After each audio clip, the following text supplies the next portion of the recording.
Okay, we're on Eruvin, Perak Yud Mishnah Tet, 9th Mishnah, 10th chapter of Eruvin. Mishnah says the following: Lo ya'amod adam b'reshut hayachid v'yiftach b'reshut harabim. A person can't stand in reshut hayachid and then stick his hand out the window and open into reshut harabim, or b'reshut harabim v'yiftach b'reshut hayachid. He can't stand in reshut harabim and open the door in reshut hayachid. I'll explain. We'll have a picture. We learned in Mishnah Dalet that if I'm standing inside, I can stick my hand outside and I can move things from one side to the other. That's permitted as long as I don't move it Dalet Amot. Now it comes on the Mishnah and says, but this guy, what he can't do is he can't stand in Reshut Yachid, take the key, stick it in the door, and open the door. Why? Look at the Bar Tanura. Okay, why can't he do that? We said, hey, you're allowed to move things in Dalet, up to a Dalet, less than Dalet Amot, if you're sitting inside. Nonetheless, because in this case, if he opens up the door, the key is outside, we're afraid he's going to bring the key inside. That's a Shas, and I guess the Chazal understood and readily recognized that that was something you had to be concerned with. Let's go to the second case. Okay, Reshut Yachid, here we are. Okay, Reshut Rabim Biftach Reshut Yachid. One interpretation. This is, he's standing in Reshut Rabim, and then he takes the key and he wants to open it in Reshut Yachid. Another case would be if he stuck his hand inside into a window or whatever. Because remember, they didn't have doors like we had. They had these huge, huge keys. If you ever look for pictures of ancient keys, so you have to like stick it in. The key was sort of was the handle.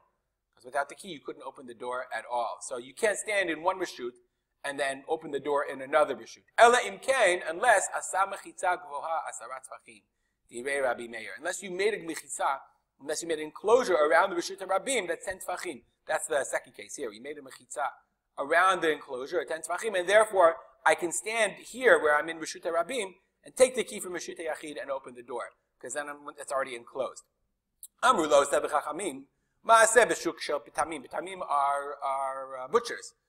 There's a story in the shuk of pitamim shaya b'Yerushalayim. That was in Yerushalayim. Shayu no'alim u'menichim et ha'maftech b'chalon shel gabei me'aftech. They would do this. Shayu no'alim. They would lock the doors of their shops. Umenichim et ha'maftech, and they would leave the maftech in the window shal gabei ha'petach. So this is they would leave it in the window on top of the petach. They would do exactly that. They would leave it above, and that's what Rashi says. They would leave it a window above. In Reshut Yachid, there would be no el. Now the Bar Tanura says that this is the shuk of Tamim in Yerushalayim. As you all know, Yerushalayim is a closed city, so it's not a Reshut Rabim.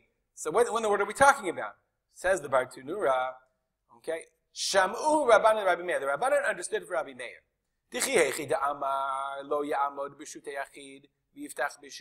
Just like he applied the rule from Reshut Yachid to Reshut Rabim. Hachinami, here also, Ka'amar, he says, Lo ya'amod adam bekarmelit v'yiftach b'Reshut Yachid. You can't stand in a Carmelite in an intermediate area that's Asur de Rabbanan and open to Reshut Yachid. Reshut Yachid v'yiftach bekarmelit. So they understood that just like the rule applied from Reshut Rabim, it also applied to a Carmelite. Okay? Yeah, I guess they had a picture of Yerushalayim in those days. Anyway, I don't know. Okay? So, therefore, Umishum Hachi, for this reason, Kamot Veilei, they asked him because of the Shuk Aptamim in Yerushalayim, the butcher's market in Yerushalayim.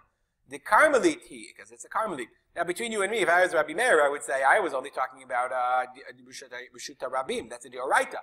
A Carmelite is a Din Rabbanan, and who said you have to make a Gzeiran, a Din Rabbanan?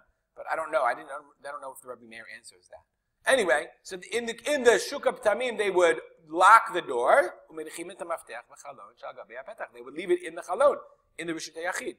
Rabbi Yossi says, Shuk Shot Samarim Haya. It wasn't a Shuk of butchers, rather, it was a Shuk of wool sellers. I just want to point out that Kahati says that according to the Gemara, Chazarbo, the Gabe Carmelit, Chazarbo Rabbi Meir Midvar Rabbi Meir changed his mind. He said, yes, for Reshut Rabim, I still argue.